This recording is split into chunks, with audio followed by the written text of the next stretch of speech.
The burgundy wallpaper of my parents' living room seems to pulse with each note of White Christmas floating from the stereo. Mother insists on playing Bing Crosby every the 25th of December, just as she insists the artificial Douglas fir must stand exactly 6 inches from the bay window. Perfect symmetry matters in the Foster household. I shift on the Italian leather sofa, its cold surface refusing to warm beneath me. The room sparkles with crystal ornaments and silver garlands that Mother special orders from a boutique in Vermont. No multicolored lights allowed, no tinsel, no homemade decorations that might disturb the carefully curated elegance. Paris. Madison's squeal pierces the room as she waves a thick envelope. Mom, Dad, this is incredible. My older sister clutches a first-class ticket to her chest, her perfectly manicured nails flashing red against the crisp paper. A career-building opportunity. She reads from the card. $3,500 for the ultimate networking experience. Mother beams, her silver hair catching the morning light. We know how hard you've worked this year, darling. You deserve every penny. My hands tremble slightly as I look down at the small package in my lap, wrapped in the same silver paper as Madison's envelope. The box is light, barely weighing anything at all. I carefully pull back the tape, preserving the paper the way Mother taught us. Just tear it, Claire Bear, Madison says with a laugh that sounds like breaking glass. It's not like you'll reuse it. Inside sits a book with a cartoon woman on the cover, clinging to a sparkly wand. The title screams in hot pink letters, How to Be an Adult, a Guide for Late Bloomers.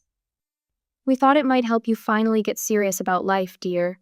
Mother's voice carries that familiar note of disappointment, wrapped in a thin veneer of concern. 32 is rather old to still be playing with children all day. Madison leans over, her designer perfume clouding the air between us. It's just what you need, Claire Bear. Maybe it'll help you find a real career. She pats my knee with the same condescending touch she uses on her daughter Ellie when the girl asks too many questions. Father checks his watch, already angling toward the television where the pregame show flickers silently. The Bills are playing in 20 minutes, he announces to no one in particular.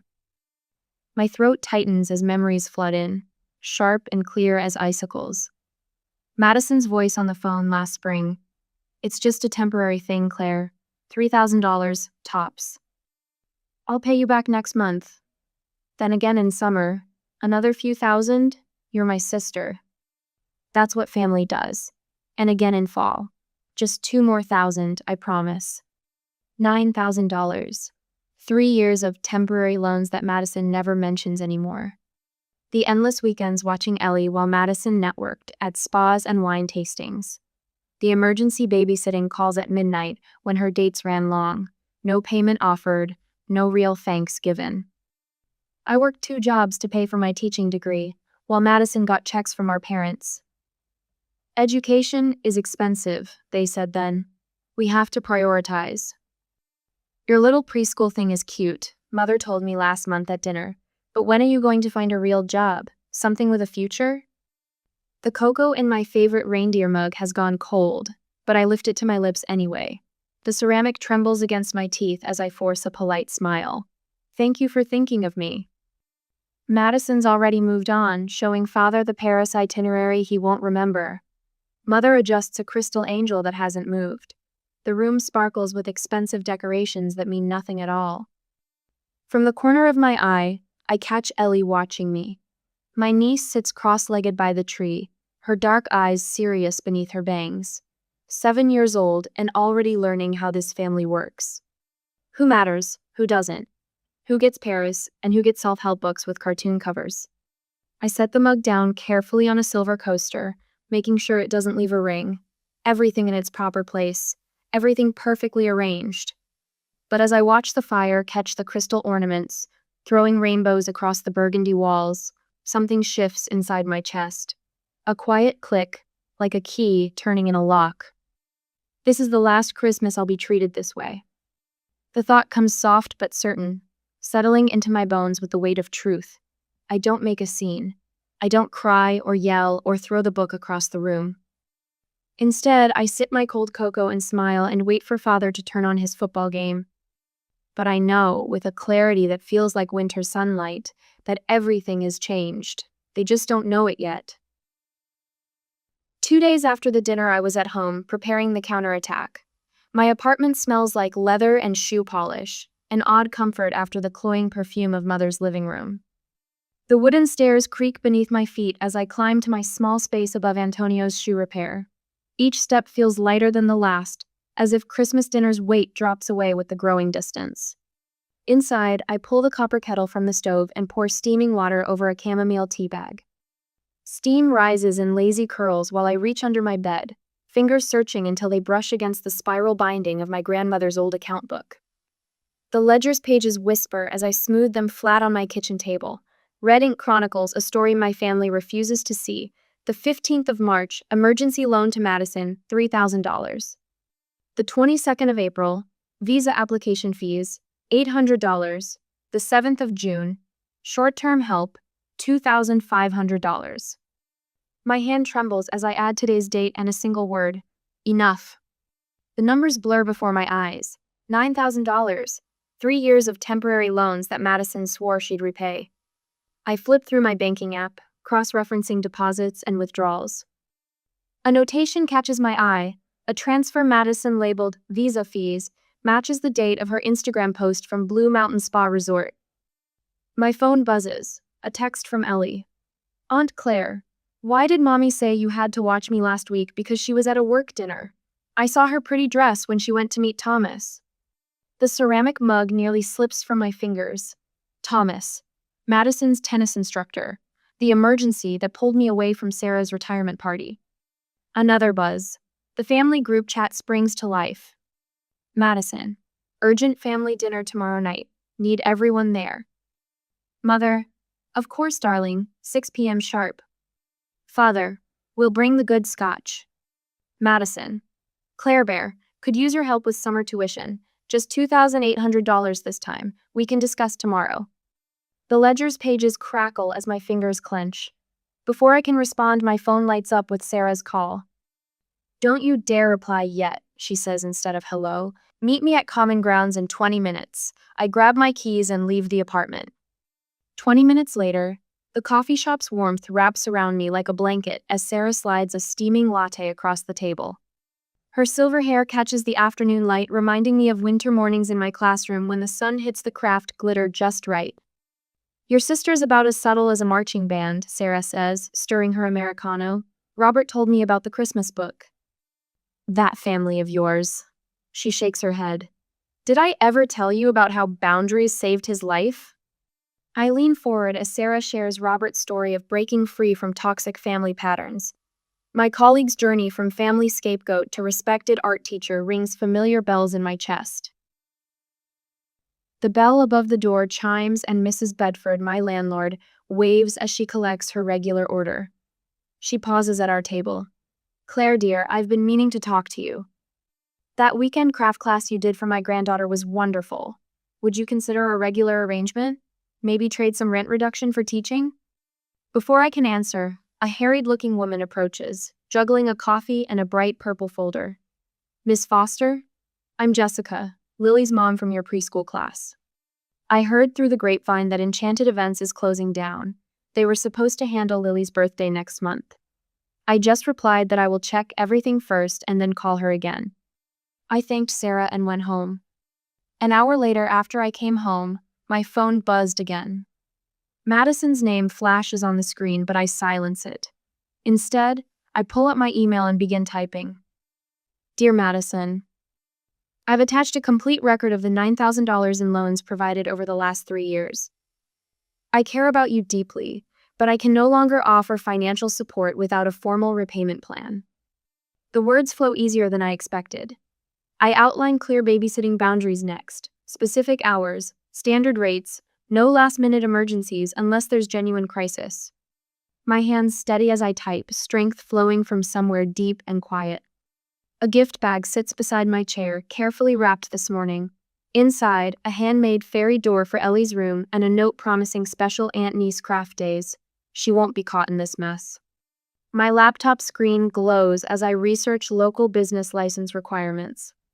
The city's small business development page bookmarks easily enough. A template for a business plan waits in my downloads folder. The first text arrives before I finish my latte. Madison's words splash across my screen in all caps. How dare you demand money from family? And in that way, tomorrow's dinner reservation was completely canceled. Mother's voicemail follows, her voice trembling with practiced tears. Claire Elizabeth, I cannot believe you would turn your back on your sister like this. After everything we've done for you. Father's email lands in my inbox with his usual corporate efficiency. Your behavior will cause permanent damage to your standing in this family. Consider carefully before continuing down this path. My finger hovers over their contact information. 2 quick taps, and their numbers vanish behind a 48-hour block. The screen dims to black, reflecting my face. My chin lifts slightly, shoulders squaring. Outside, snow begins to fall, dusting the winter bare trees with possibilities.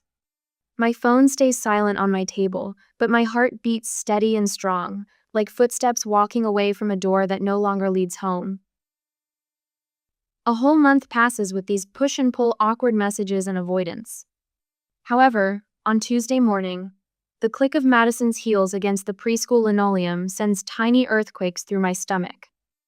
She stands in my classroom doorway, perfect posture and pressed pantsuit, while 3 mothers hover near the cubbies pretending not to listen. Claire, this behavior has to stop. Madison's voice carries across the room like a dinner party announcement. Mom and Dad are worried sick about you. I continue arranging craft supplies for the afternoon session, counting out glue sticks with steady hands. 1, 2, 3. The ritual of preparation anchors me as Madison's words float past. Did you hear me? She steps closer, wafting expensive perfume through my careful world of washable paint and construction paper. Mom called your principal about your instability. My fingers pause on the 4th glue stick. 5, 6. And Daddy talked to Mrs. Bedford about your suspicious activities. Madison lowers her voice to a stage whisper that probably carries to the parking lot. All those supplies being delivered? The late night noise? Sarah appears in the doorway behind Madison, art smock already spattered with the day's first painting disaster. Her eyes meet mine with quiet concern. I have a business license, I say, my voice surprising me with its calm. Mrs. Bedford helped me file the paperwork last month. Madison blinks, her perfect lipstick twisting. A business? You mean those little fairy parties you're planning? That's not a real. I have excellent references. I open my teaching portfolio, sliding out the principal's latest evaluation. Outstanding marks in creativity, classroom management, parent communication. Would you like to see my credentials? This isn't about your job. Madison's voice rises half an octave. This is about family loyalty, about watching your own niece while I network with. I'd love to have Ellie visit during business hours. I pull out one of my new business cards, designed with watercolor wings and silver edging. My rates are very reasonable for regular clients. Rates? Madison snatches the card, crumpling its corner. You'd charge your own sister? After everything we've done for? The fairy workshop is beautiful. Mrs. Chen steps forward from the cubbies, ending her pretense of not listening. My Katie hasn't stopped talking about her birthday party since she saw the photos. Is next Saturday still available, Claire? I smile, retrieving my appointment book. The morning slot just opened up. Perfect. Mrs. Chen pulls out her checkbook. Katie wants the full princess package with the bubble machine. Madison's face flushes as Mrs. Chen writes the deposit check. 2 more mothers drift over, phones already out to check their calendars. The room fills with cheerful planning while Madison stands frozen, the crumpled business card cutting into her palm. I have a class starting in 10 minutes. I accept Mrs. Chen's check with a quiet thank you. Was there anything else you needed? Madison's heels strike the floor like hammer blows as she storms out. My phone buzzes seconds later with her text. Mom and Dad will hear about this betrayal. I slip the phone into my desk drawer without responding. Sarah helps me arrange the last of the glue sticks while the mothers book their parties. The afternoon sun paints shadows through my classroom windows, turning ordinary corkboards and crayon drawings into the borders of an enchanted realm. That evening, I transformed the basement Mrs. Bedford offered into my first real workshop. Robert from the third grade room helps me carry in shelves and supplies, telling stories about his own family's dramatic reactions when he opened his photography studio. "They'll adjust," he says, hanging strings of fairy lights along the ceiling. "Or they won't. Either way, you'll be teaching those kids something more valuable than spelling." "What's that?" "That it's okay to believe in magic." He plugs in the lights, creating constellations across the concrete walls. "And that it's okay to believe in yourself." Sarah arrives with pizza and her marketing expertise, turning my simple website into something professional. 3 more bookings ping through before midnight. I store my first business check in a new accordion file labeled with today's date. My phone fills with family messages I don't read. Instead, I focus on crafting perfect fairy wings from iridescent fabric and strong wire that will survive countless games of make-believe. Each pair takes an hour to complete, but the work fills me with a peace I haven't felt in years. Later that week, I speak at a teachers' conference about creative play in early education. My voice doesn't shake once. The workshop space draws admiring comments from other teachers. My calendar fills with bookings through summer. Madison's texts shift from threats to carefully casual questions about my sudden success. Mother emails about investment opportunities. Father's secretary calls about family business ventures. I archive their messages without response. The basement workshop expands as Mrs. Bedford offers adjacent storage space at a fraction of market rate. Sarah transitions to part-time assistant, bringing order to my creative chaos. My first month's earnings match my teaching salary. At night, I sleep without waking to check my phone for family emergencies. The fairy wings hanging in my workshop catch moonlight through the basement windows, casting shadows like promises on the wall. Until Ellie's birthday appears on my calendar, circled in sparkly purple ink from months ago. I trace the date with my fingertip, remembering her solemn request for the most magical party ever before all this began.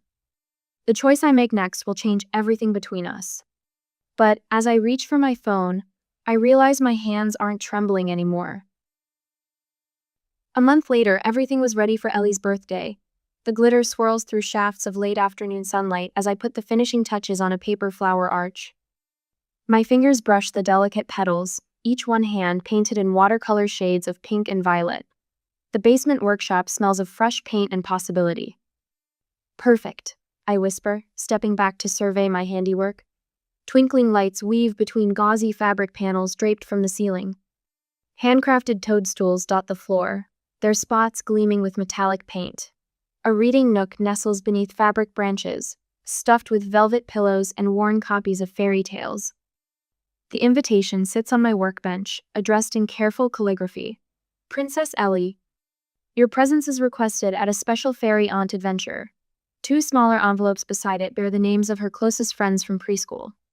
Their mothers had been surprisingly eager when I called, especially after I mentioned professional liability insurance. My phone buzzes.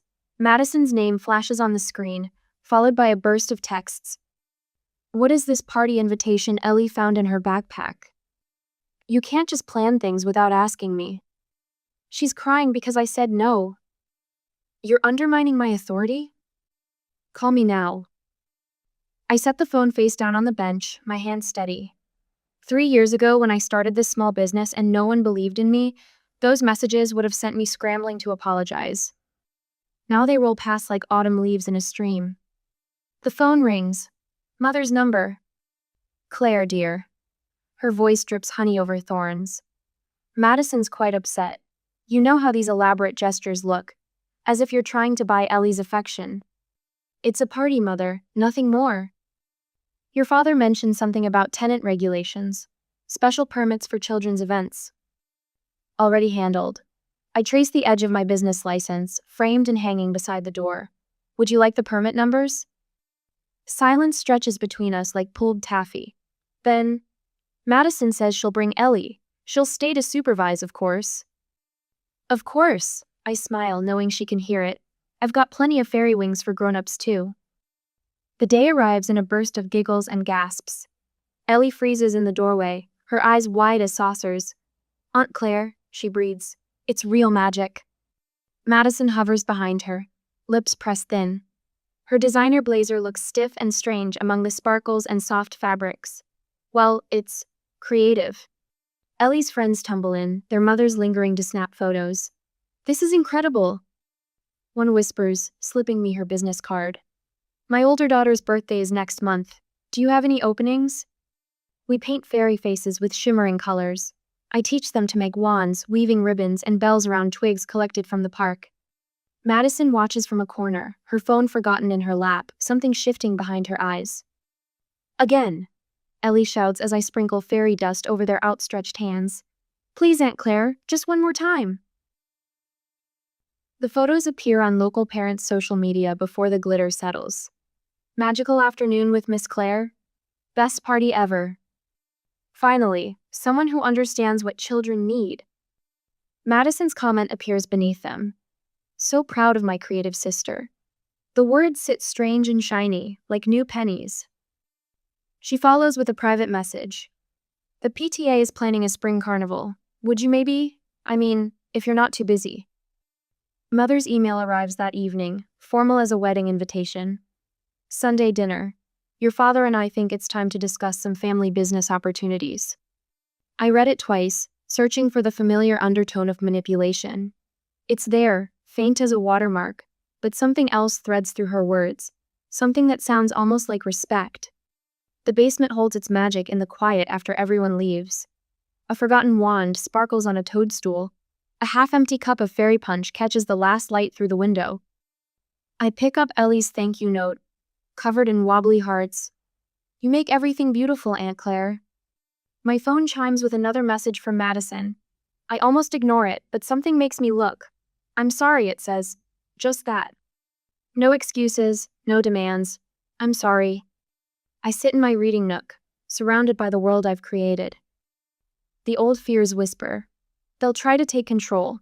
They'll twist this into another way to use you. They'll never really change. But maybe, just maybe, they're learning. Maybe watching their carefully ordered world crumble under fairy dust has shaken something loose. Maybe there's magic enough here to transform more than just an old basement. I pick up my phone and type, "Sunday dinner sounds nice, I'll bring dessert." After all, I think, sliding the business card into my planner, sometimes the bravest thing isn't walking away. Sometimes it's giving people space to surprise you. On Sunday that week, the mahogany dining table stretched before me like a battlefield. Mother spent 3 hours polishing it this morning. I can smell the lemon oil from where I sit, my portfolio pressed against my ribs like armor. The chandelier throws precise patterns across the lacquered surface, creating shadows that dance whenever someone shifts in their chair.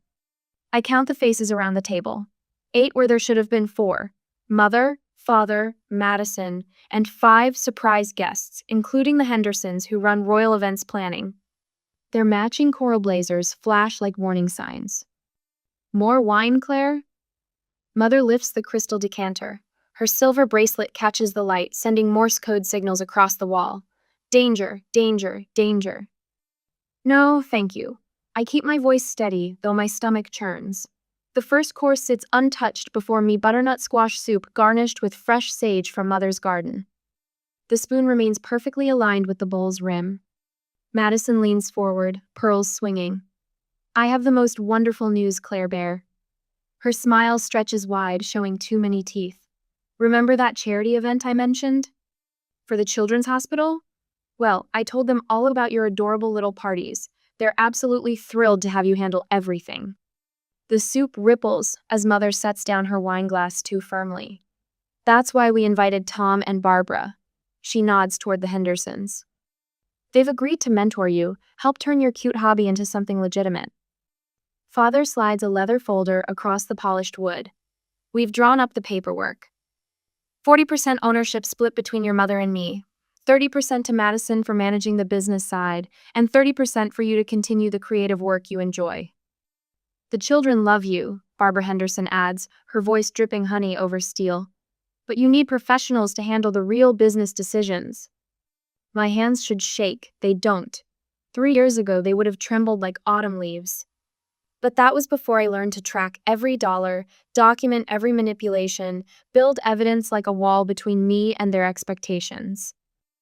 I set my portfolio on the table. The dark blue leather looks stark against the cream tablecloth. Thank you for your concern about my business. The words come out calm, measured. I brought something to share as well. Mother's eyes narrow at my tone. Madison's smile flickers. I open the portfolio, removing a stack of pristine papers. First, the complete record of funds borrowed by Madison over 3 years. $9,000 with dates, amounts, and her promises of repayment. I place it before Father. The documented hours of emergency childcare, calculated at standard rates. This goes to Mother. And finally, my current business financials, client testimonials, and projected growth for the next 2 quarters. The room falls silent except for the tick of Mother's antique clock. I'm already properly licensed and insured. I meet Barbara Henderson's gaze. My liability coverage exceeds industry standards. I have contracts with 3 venues and a waiting list through December. Madison's face flushes. But the charity event? I never agreed to it. I turn to her. You didn't ask. You simply assumed. Like you assumed I'd always be available to watch Ellie, always have money to lend, always put your needs first. Now see here. Father's voice rises as he shoves back from the table. We're trying to help you build something respectable. No. The word rings clear as crystal. You're trying to control something that's already successful without your help. Something that makes you uncomfortable because it proves you were wrong about me. Mother presses her lips into a bloodless line. Claire Elizabeth Foster, you are being extremely ungrateful. I'm being honest. I pull out one final document. These are my terms for future family relationships. No financial entanglements, ever. Scheduled time with Ellie that won't be canceled for your convenience, Madison. Public acknowledgement of my legitimate career and respect for my choices going forward. Madison's eyes fill with tears, real ones for once. You don't understand. I see how Ellie looks at you, how she talks about your magical parties. I was jealous. My own daughter likes you better than me. No, I soften my voice. Ellie loves you completely. She just wishes you saw her the way I do someone worth showing up for. Mother stares at her untouched soup. The silence stretches like pulled taffy, sweet and dangerous. Father slams his hand on the table. Wine glasses rattle. This isn't about business at all, is it? This is about you trying to embarrass this family, make us look foolish in front of our friends. I stand, smoothing my skirt. The house key burns in my pocket, the one Mother gave me when I turned 16, telling me it meant I was finally grown up. I place it gently beside my soup spoon. You're right, it's not about business. I gather my portfolio. It's about choosing to believe in myself as much as my 4-year-old students believe in fairy magic. It's about finally understanding that love shouldn't require me to be smaller than I am. The chandelier light catches Mother's tears, turning them to diamonds. Madison's shoulders shake. Father's face darkens like a thundercloud. But for the first time in 32 years, their reactions don't reach inside me and rearrange my organs. I walk to the door, my heels clicking against the hardwood. The sound echoes like applause, like permission, like freedom. Behind me, someone whispers my name. I don't turn around. Sometimes loving yourself means walking away, even when other people are crying. Sometimes growing up means leaving your key on the table and your family behind, knowing that if they ever truly want to find you, they'll have to meet you as an equal first. The door closes behind me with a quiet click. In the driveway, crickets sing their evening chorus. A warm breeze carries the scent of Mother's roses, the ones I helped her plant when I was 12, believing that creating beautiful things together meant she saw the beauty in me. I start my car, back out of the driveway, and point myself toward home. Not the home they wanted me to have, but the one I built for myself, full of glitter and finger paintings and the magnificent chaos of being exactly who I am. And 3 years later, these paintings will be completed. 3 years later, the morning sunlight streams through the tall windows of my new studio, catching specks of glitter that float like fairy dust in the air. A rainbow of organza wings lines the far wall, each pair handcrafted for upcoming parties. Sarah arranges supplies while Jenny, my newest assistant, sorts through a stack of booking requests. We're completely full through September, Jenny announces, her pencil tapping against the scheduling book. Should I start a waiting list? My fingers trace the edge of a silver-tipped wing as warmth spreads through my chest. 3 years ago, I sat in my parents' pristine living room, clutching a cartoon self-help book. Now my business employs 3 people, and the only glitter on my hands is the kind I choose to wear. The wall behind my desk blooms with thank you notes. Dear Miss Claire, thank you for making me feel like a real fairy princess. You helped Sophia believe in magic again. Each card represents a child whose imagination found safe harbor here. My phone buzzes. A text from Madison. Ellie hopes you'll still come to her school art fair tomorrow, no pressure. The absence of manipulation in her words still surprises me. Our relationship changed slowly, like ice melting in spring. First came the anger, then the awkward silence. But after I held firm to my boundaries, something shifted. Now when Madison asks for help, she accepts no as a complete sentence. The community college called yesterday about teaching another course on childhood creativity. Last semester's students still email me about their classroom successes. One photo shows a reading nook transformed into a hobbit hole, complete with a round green door. Another displays a science center reimagined as an explorer's outpost. Claire? Sarah's voice pulls me back. The conference organizers want to know if you'll keynote again next spring. Last year's speech terrified me. Standing before hundreds of educators, my voice shook as I began. But when I described how imagination creates sanctuary for struggling children, the words flowed like water. The standing ovation afterward still feels surreal. Tell them yes, I answer, surprising myself with the lack of hesitation. A knock at the studio door reveals Linda, my mother, holding a newspaper. I saw your interview, she says, hovering in the doorway. Her silver hair catches the light, reminding me of Christmas tinsel. About the scholarship fund for early childhood education students. The familiar tension creeps into my shoulders, but I breathe through it. Linda still struggles to understand my choices, but she's learning. Last week, she forwarded an article about successful women entrepreneurs without a single critical comment. Would you like some tea? I offer. Jenny just made a fresh pot. Linda perches carefully on a paint-splattered stool, somehow maintaining perfect posture. Her eyes drift to the wall of wings, lingering on a pair spelled with fresh copper paint. These are quite artistic, she manages. From Linda, that's practically a standing ovation. The scholarship announcement spreads across her lap. My small foundation will help future teachers afford their degrees without working 2 jobs like I did. The photos show my workshop during last weekend's mentoring session, where Amy, a young woman leaving her controlling family, learned to write business plans between crafting sessions. You've built something remarkable, Linda says softly, surprising us both. After she leaves, I unlock my office cabinet and pull out that old self-help book. Its pages burst with pressed flowers and notes from children. Birthday card scraps mark favorite passages, not about growing up, but about growing strong. Tonight, I'm adding something special. A photo of Ellie at last month's Christmas gathering, beaming as she hands me a handmade card covered in wobbly stars. My niece's art now decorates my office wall, right next to her mother's first genuine thank you note.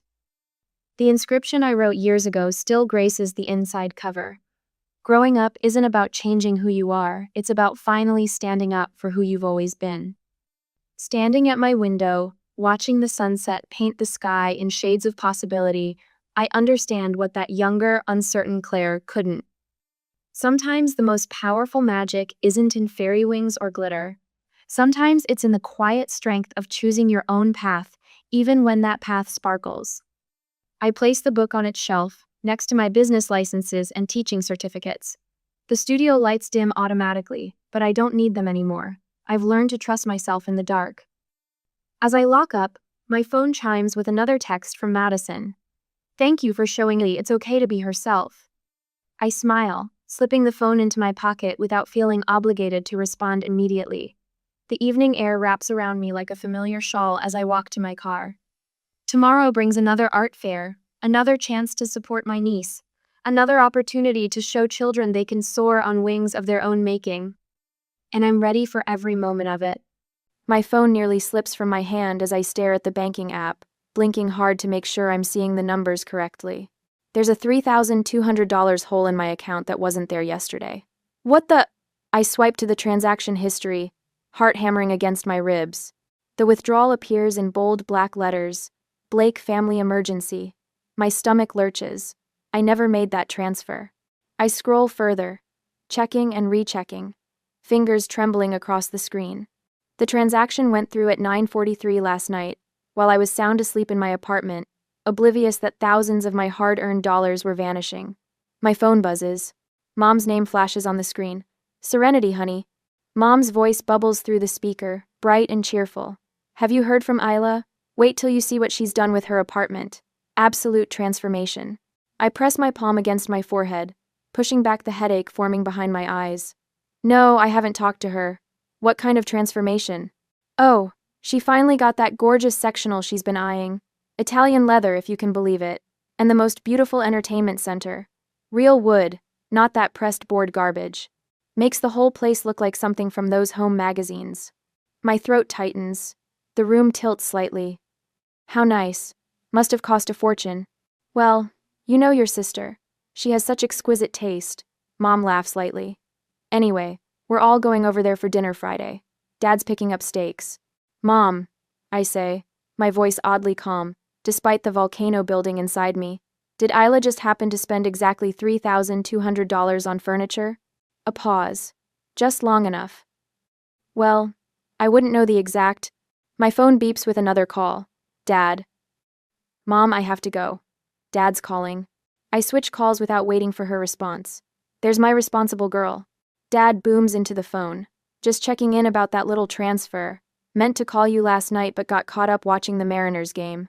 The casual way he says it like he's asking about borrowed lawn tools sends a wave of heat up my neck. You took money from my account? The words come out sharp, each one a small knife. Now. Took isn't the right word. Your sister needed some help, and we know you're always good for it. His voice drops to that reasonable tone he uses when explaining why things have to be a certain way. We gave her your account information a while back, just for emergencies. A leather couch is an emergency? Serenity. Come on, we're family. What's yours is ours. You've always understood that. He sighs, like I'm being the difficult one. Your sister needed to make her place presentable. She has colleagues coming over. I close my eyes, fighting the dizziness. Dad, you can't just... Listen, I've got a meeting. We'll talk Friday at Isla's. The place looks fantastic, by the way. You'll be proud of what your contribution accomplished. The line goes dead. I stare at the phone, stunned into silence. My contribution, as if I'd volunteered. My text alert chimes. Isla. A photo appears of a sleek gray sectional and an ornate entertainment unit in rich mahogany. The furniture dwarfs her small living room. The text beneath reads, Thanks, sis. You're always so good with money. Dinner Friday at 7. Bring wine. I sink onto the edge of my bed, memories washing over me like a cold tide. I was 14 when Dad lost his job at the paper mill. The ancient family Buick needed transmission work. Mom sat at our kitchen table, calculator in hand, bills spread in front of her like playing cards in a losing game. We'll have to cancel your band trip, she'd said, not looking up. We need that money for the car. I'd gone to my room, pulled out the coffee can where I'd been saving for college since I was 10, and counted out the bills. $623. My entire future, saved in small increments from birthdays, Christmas, and odd jobs. I'd placed it all on the table in front of Mom. This should cover it. I don't need to go to college right away. Mom had cupped my face in her hands, tears in her eyes. You're the responsible one, Serenity. The steady one. Not like Isla, she's all heart but no sense. This family would fall apart without you. That was the first time, but not the last. My first paycheck from the grocery store at 16, gone to cover Isla's cheerleading uniform. My scholarship celebration dinner canceled because Dad needed new tires. Year after year, emergency after emergency, always with the same refrain. We're family. We need you. You're our rock. And every time, the warm glow of their approval, their gratitude, their love conditional as it was kept me coming back for more. My hands tremble as I navigate to my bank's website. I change my password, security questions, contact information. I set up alerts for any transaction over $20. Then I call the bank's fraud department. I need to report unauthorized access to my account, I say, surprised by the steadiness in my voice despite the tears tracking down my cheeks. After 20 minutes of verification and explanations, The representative assures me they'll flag the account.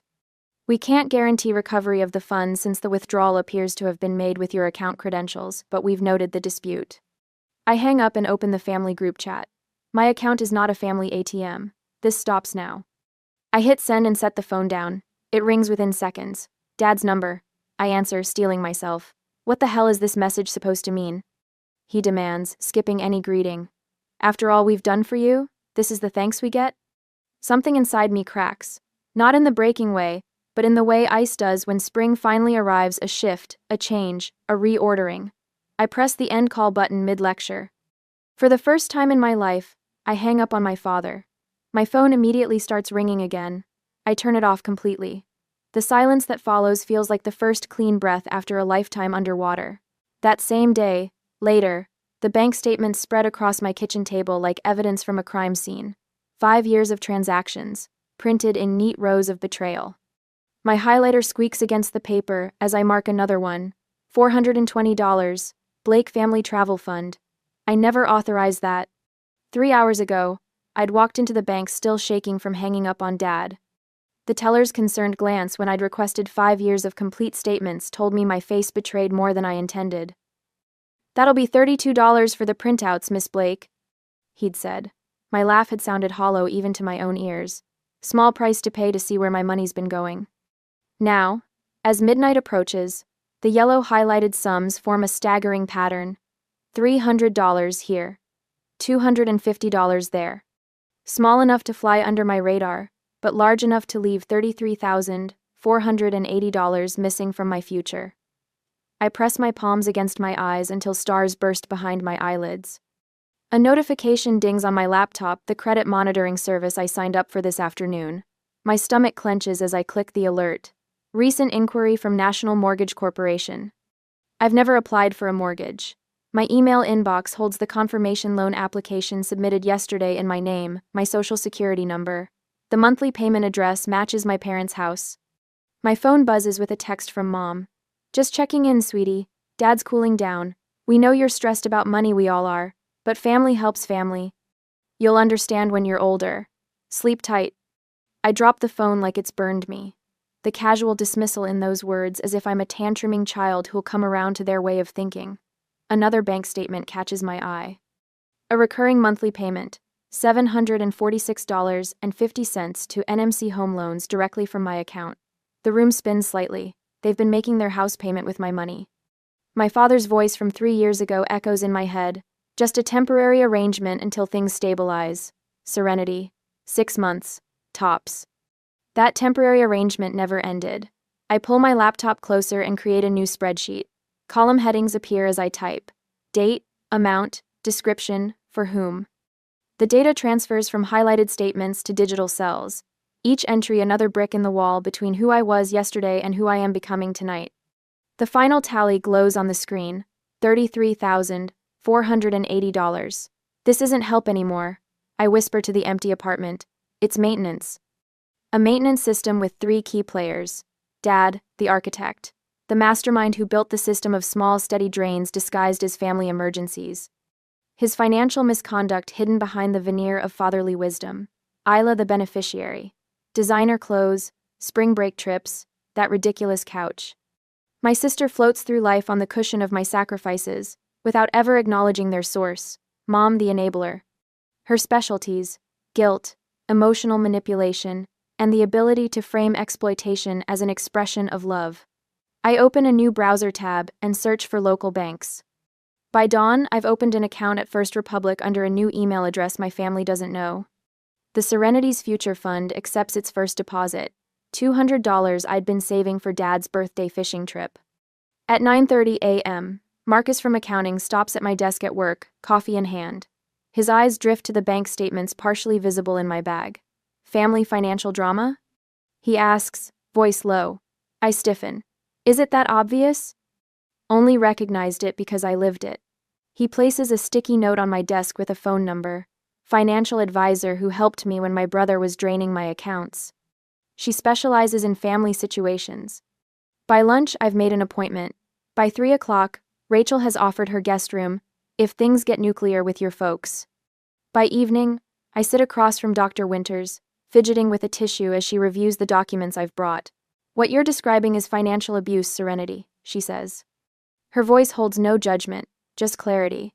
"It's remarkably common in families, particularly with the member perceived as most stable." "But they're my parents," I say, voice cracking. "And Isla's my little sister." "Boundaries aren't cruelty," Dr. Winters replies. "They're clarity. You can love your family without funding their lifestyle at the expense of your future." That night, I make 3 phone calls and send 2 emails. I remove myself as an authorized user on the family credit cards. I block all electronic access to my accounts. I report the fraudulent loan application. The glow of accomplishment lasts until my head hits the pillow. Then the doubts creep in. What kind of daughter cuts off her parents? What if they can't make their house payment?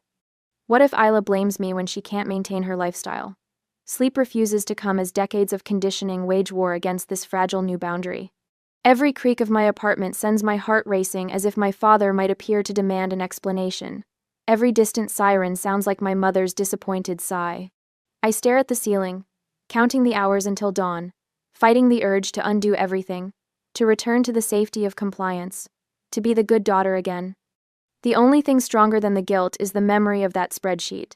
$33,480. My future, siphoned away one emergency at a time. Another dawn breaks, and I haven't slept. But for the first time in my adult life, I've said no to the people who raised me to always say yes. 2 days later, my phone chimes with the 3rd text this morning from Aunt Marjorie. "Honey, your parents have sacrificed everything for you. How can you be so selfish when they're struggling?" I set the phone face down on my kitchen counter, watching steam curl from my coffee mug. The onslaught began with Dad's carefully crafted email to the extended family, a masterpiece of selective truth. In his version, I'm the ungrateful daughter hoarding wealth while my poor parents face financial ruin after a lifetime of generosity. The story spread through the Blake family network with the efficiency of a 1,950 seconds telephone tree. Damn it. I scrub my hand across my face when the phone rings. Aunt Marjorie again. I silence it, but the voicemail notification appears seconds later. "Serenity, it's your Aunt Marjorie. The Bible says to honor thy father and mother. Your uncle and I are very concerned about your behavior. Call me back immediately." Before I can process this latest guilt grenade, an email notification slides onto my screen from Pastor Williams. "We will see you at service Sunday. I understand your family is going through a difficult time. Remember, forgiveness is a cornerstone of faith." My stomach knots. Dad has involved the church now. I open Instagram to clear my head and immediately regret it. Isla's latest post shows her sprawled dramatically across her new leather sectional. Some people value money over family loyalty. Blood should mean more than dollars. 23 sympathetic comments follow, including 3 from my cousins. The final blow arrives at work that day. My boss, Sandra, calls me into her office, her expression carefully neutral. "I received an anonymous email expressing concern about your financial stability." She slides a printed email across her desk. "I want to assure you this won't affect your position here, but I thought you should know." I scan the message, recognizing my father's formal writing style instantly, though the email address is unfamiliar. The knot in my stomach transforms into a hard ball of rage. "Thank you for telling me," I manage to say. "I'm handling some family boundary issues. My finances are completely stable." Back at my desk, I pull out the leather notebook I purchased yesterday. The first act of self-care I've allowed myself in years. Inside, I've created a detailed documentation system, dates, amounts, transaction numbers, all organized chronologically. 5 years of financial drainage transformed into irrefutable evidence. I open my banking app, navigating to the new savings account I established at a different bank entirely. The automatic transfer has gone through $400, the exact amount I used to send to my parents monthly. For once, the money stays mine. My phone pings with a reminder for my therapy appointment. Dr. Keating specializes in family boundary issues. After just 2 sessions, the weight on my shoulders has lightened fractionally. Yesterday, she suggested I create a family contact protocol, specific times and methods. I'll accept communication on my terms. Control the battlefield, she'd said. Right now, they're attacking from all sides whenever they want. Change the rules of engagement. The reminder of her words steadies me as I drive to work. I'm not cruel. I'm not selfish. I'm claiming what was always rightfully mine. My support group meets Wednesday evenings in a community center basement. 6 of us sit in a circle, sharing stories of financial exploitation by family. Marcus from accounting introduced me to the group after overhearing my frantic call to the bank last week. They'll escalate before they back down, warns Beverly, a silver-haired woman who escaped 30 years of supporting her gambling-addicted brother. The extinction burst is the worst part. Be ready for a big move. The big move comes Sunday morning. Dad's text arrives at 7:30 a.m. Family meeting. Our house, 2 p.m. Non-negotiable. I call Rachel immediately. They're staging an intervention. I'll be your getaway driver, she says without hesitation. Text me if you need extraction. I'll park around the corner. The familiar drive to my parents' suburb feels different today. My hands don't tremble on the steering wheel. The spreadsheets, bank statements, and transaction histories in my binder have transformed my hurt into clarity, my confusion into certainty. Mom opens the door before I knock, her smile brittle. Serenity, honey. We've missed you. The living room has been arranged for maximum impact. Dad sits at the head of the coffee table, calculator and bills spread before him like battle plans. Isla occupies the couch, eyes already glistening with practiced tears. Mom guides me to the lone chair positioned to face all 3 of them. We've worked out a solution to this. Misunderstanding? Dad begins, sliding a typed document toward me. A contribution plan that works for everyone. I scan the paper. $800 monthly, automatically transferred to their account, plus extra for seasonal expenses and family emergencies. This is reasonable, Dad continues. You've always been the responsible one. The family needs you to step up. Isla nods vigorously. We're counting on you, sir. For a moment, the familiar guilt rises. Then I remember Beverly's words from group. They counted on me for decades because I never counted what it cost me. I place my binder on the coffee table, open to the summary page with the total highlighted in yellow. $33,480. I've been keeping track, I say, my voice calmer than I feel. Every dollar, every emergency, every non-emergency, disguised as a crisis. Dad's face flushes. That's not relevant to... I'm your daughter, I continue, not your ATM. Isla's tears spill over right on cue. You're destroying this family over money. The accusation hangs in the air between us. 6 months ago, it would have shattered me. Today, the words bounce off my newly constructed boundaries. No, I reply, looking directly at her. You destroyed it by making love conditional. Mom gasps. Dad sputters. Isla launches into dramatic sobs. I stand, retrieving my binder but leaving the summary page on the table. My phone buzzes with a text from Rachel. Standing by if needed. Marcus has texted too. Remember what we practiced. You've got this. Dad rises, towering over the coffee table. If you walk out that door, you're saying money matters more than family. I pause at the threshold, thinking of Dr. Keating's advice about exit lines. Keep it simple. Don't get drawn into debate. I love you all, I say, but that doesn't mean you get to take everything I have. When you're ready to discuss actual repayment, or at least acknowledgement of what you've taken, call me. I walk out while they're still sputtering responses, closing the door firmly behind me. Instead of starting my car immediately, I turn off my phone completely. The silence wraps around me like a protective cloak. For the first time in 5 years, my Sunday afternoon belongs to me alone. No family crisis to manage, no emergency transfers to arrange, no emotional wreckage to clean up. I drive to the upscale grocery store I've always avoided as too expensive. Inside, I purchase a single container of imported Greek yogurt, $8 for something I've denied myself 100 times while sending thousands to my family. The first spoonful tastes like victory. Monday morning, I turn my phone back on to an avalanche of notifications. Texts, voicemails, emails, all variations on guilt and anger. But one stands out. An email from my father with the subject line, Family Emergency, read immediately. My finger hovers over the delete button. A calendar notification pops up, Family birthday dinner for Isla tonight. I stare at the 2 notifications, the emergency email, and the birthday reminder, the choice stark and clear. Maintain my boundary or fall back into the familiar pattern. Let's see how real this emergency really is, I whisper to the empty room, setting the phone aside without opening the email. For once, I'll attend to my own emergencies first. My phone remains silent all morning. By noon, it buzzes with a voicemail from Mom. Serenity, honey, did you get your father's email? Call us back, please. Her voice maintains that sugary sweetness, but underneath, a thread of tension pulls tight. I set my phone face down on my desk and focus on the quarterly budget spreadsheet. The numbers align perfectly, each cell balanced to the penny. If only family could be so orderly. 2 hours pass. Another voicemail. Serenity, it's Mom again. I don't know if you're getting our messages, but this is serious. Please call back immediately. The old guilt rises like bile, but I swallow it down. Rachel's words from our lunch yesterday echo in my mind. They're testing your boundaries. Stand firm. By 5 o'clock, Mom's third voicemail strips away all pretense. Serenity Blake, I don't know what game you're playing, but Isla's account is overdrawn, and she has that shopping trip with her work friends tomorrow. She can't back out now. What would people think? Call us immediately. I almost laugh. The emergency isn't a hospital visit or broken furnace, it's Isla's shopping spree. For the first time in my adult life, I drive home without calling them back.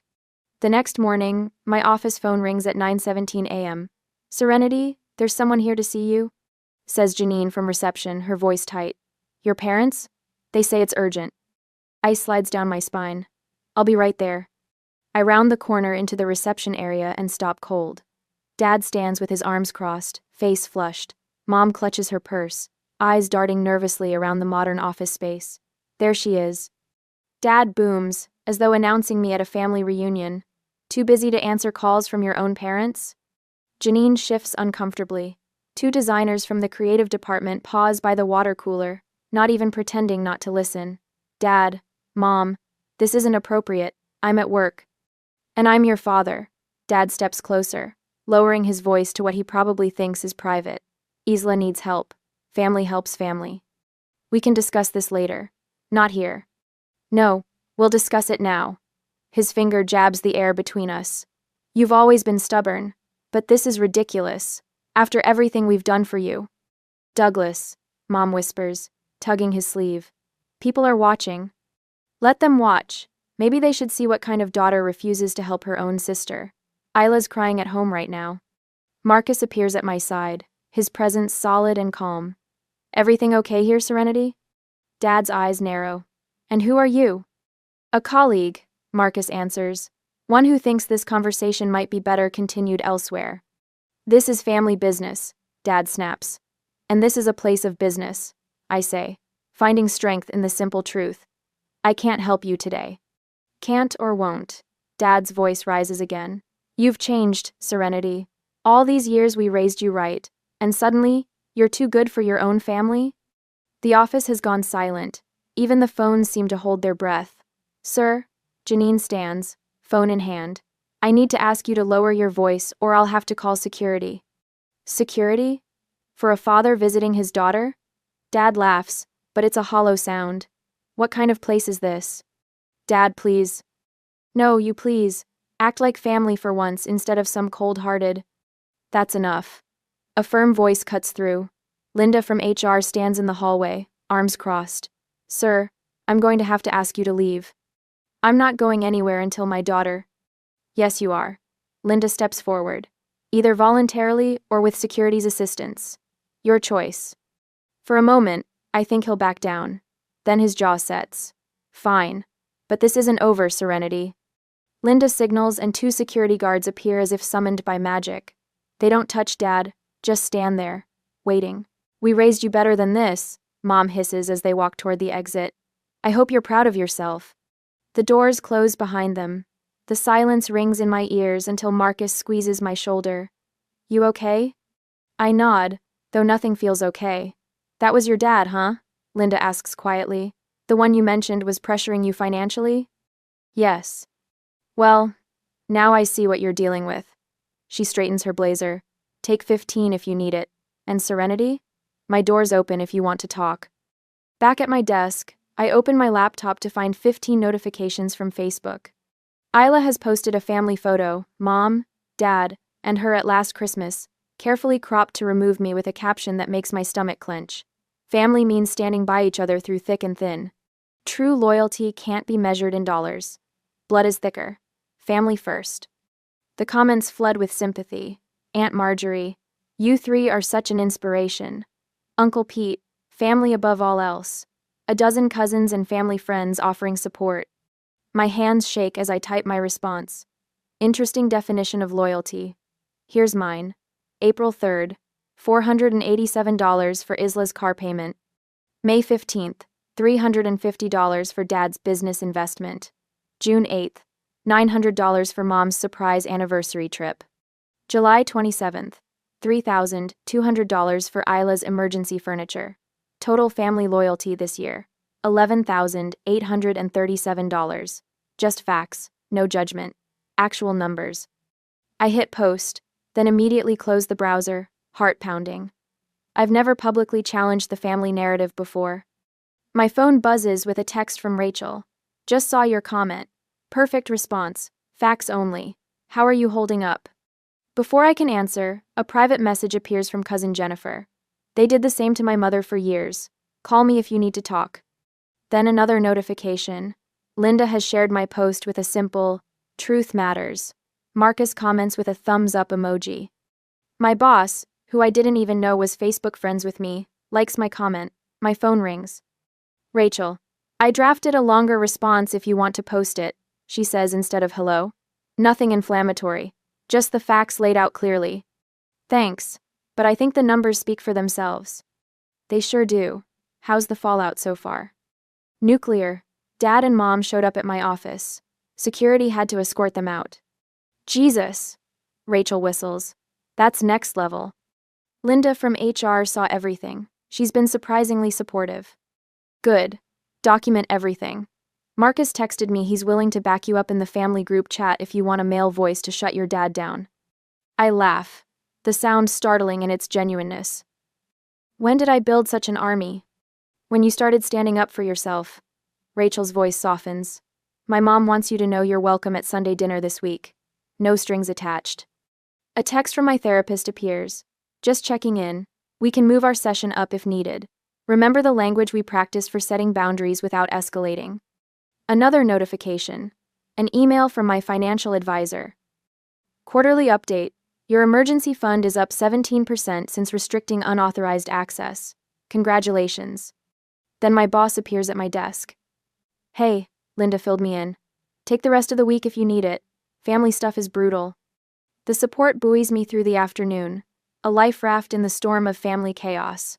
By evening, I'm bracing for round 2 of attacks when my phone rings with Mom's number. I almost send it to voicemail, but something, intuition, perhaps makes me answer. Hello? Serenity? Mom's voice sounds different, smaller somehow. I'm calling from the grocery store parking lot. Your father doesn't know. Okay. I wait, suddenly cautious. I saw your post. She pauses. Those numbers. Are they accurate? Yes. I have records of every transfer. The silence stretches between us. I hear her shaky inhale. Maybe we've been unfair. My throat tightens. Maybe. Your father and Isla are arguing. About money. About who deserves what. Another pause. I've never seen them fight like this before. I don't offer solutions or comfort. For once, I just listen. Aunt Marjorie called. And Uncle Pete. They're asking questions about our finances. About why we need so much help. Her voice catches. I don't know what to tell them. The truth would be a start. Mom sighs. I should go. Your father will wonder where I am. Okay. Serenity? Yes? She stops, then continues softer. This isn't how I thought things would turn out. After she hangs up, I sit on my balcony watching the sunset paint Seattle's skyline in shades of amber and gold. For the first time in years, I feel the scales tipping not just in my favor, but toward something resembling balance. My phone chimes with a text from Rachel. Wine at my place tomorrow? We can celebrate your first successful battle in the Great Blake War. I smile and type back. Bring the good stuff. This victory deserves it. Next Monday, my phone lights up with Mom's name for the 3rd time today. I let it ring, watching as the call eventually stops, then listen to the voicemail she leaves. Serenity, honey. Her voice quavers. Your father hasn't been sleeping. His blood pressure is through the roof. Doctor. Packard says this stress could trigger a cardiac event. She pauses dramatically. Please, just talk to us. We're your family. I delete the message and set my phone down on the kitchen counter. 6 similar voicemails have accumulated over the past week, each one escalating the supposed health crisis. Yesterday, Dad supposedly developed chest pains. Today, it's a potential heart attack. The doorbell rings. I check the peephole and spot Aunt Marjorie standing in the hallway, clutching her purse like a weapon. I crack open the door without removing the chain. You need to come home right now, she announces without greeting. Your father is destroying himself over this ridiculous feud. It's not a feud, Aunt Marjorie. It's boundaries. Is that what you call abandoning your family? Her voice rises. When your parents are gone, you'll regret every second of this childish tantrum. I close the door softly, despite the urge to slam it. My hands tremble, but not from guilt, from anger, from certainty. 3 weeks ago, I would have been pulling on my coat, rushing to make everything better. Now, I walk back to my laptop and continue reviewing the documentation my financial advisor helped me compile. The next morning, a notice appears taped to my apartment door, a complaint about excessive noise, reported anonymously to building management. Pure fiction. I've barely made a sound in weeks. At work, my boss, Linda, calls me into her office. Someone named Douglas Blake called yesterday asking about your employment history. She taps her pencil against the desk. Said he was doing a reference check. My stomach drops. That's my father. She nods, understanding flooding her expression. I thought so. Told him all reference checks go through HR. You okay? I force a nod, but the room feels suddenly small. Dad is targeting my job now. That evening, I spot Mrs. Hensley, my parents' neighbor of 20 years, at the grocery store. When our eyes meet, she quickly turns her cart down another aisle. The message is clear. I've been labeled the villain in this story. By Thursday, the family pressure reaches its peak. Mom calls sobbing about how I've been cut from the will. Dad emails demanding I attend a family reconciliation dinner at their house Friday night. Final chance to make things right, the email concludes. I call Rachel immediately. They're pulling out all the stops. I tell her, pacing my living room. Are you going? She asks. Yes. I stop pacing. But not alone. Friday evening arrives with a clarity I've never experienced before. I park outside my parents' house, the same split level where I learned that love always came with conditions. James Dawson, my financial advisor, sits beside me in his crisp suit, portfolio in hand. Remember, he says, this isn't about punishment. It's about options. I nod, my throat tight but my resolve firm. Let's go. Dad opens the front door before we reach it. His expression shifts from expectant to confused when he spots James. What's this about? He demands. I brought someone to help us communicate clearly. I reply, walking past him into the house. Mom and Isla sit at the dining room table, both looking up with identical expressions of surprise. The table is set for dinner, but there's a notepad and calculator positioned precisely at what would be my place. They expected me to come alone, checkbook in hand. Everyone, I say, my voice steady despite my racing heart. This is James Dawson, my financial advisor. James nods professionally. Good evening. Dad's face flushes deep red. We don't need outsiders in family business. Actually, I say, placing my own portfolio on the table. That's exactly what we need. I open the leather binder, revealing neatly organized pages of financial records. Not the emotional reconciliation they expected. I love you all, I say, looking at each family member. But love doesn't pay my bills or secure my future. James steps forward, taking over with calm professionalism. Miss Blake asked me to analyze her financial situation in relation to her family. What we found was concerning. He places a single sheet on the table, a timeline of every loan I've provided over 5 years, with exact dates and amounts. The total at the bottom reads, $33,480. Mom's hand flies to her mouth. Isla stares at the number, blinking rapidly. This represents approximately 28% of Miss Blake's total income during this period. James continues, and significantly impacts her retirement projections.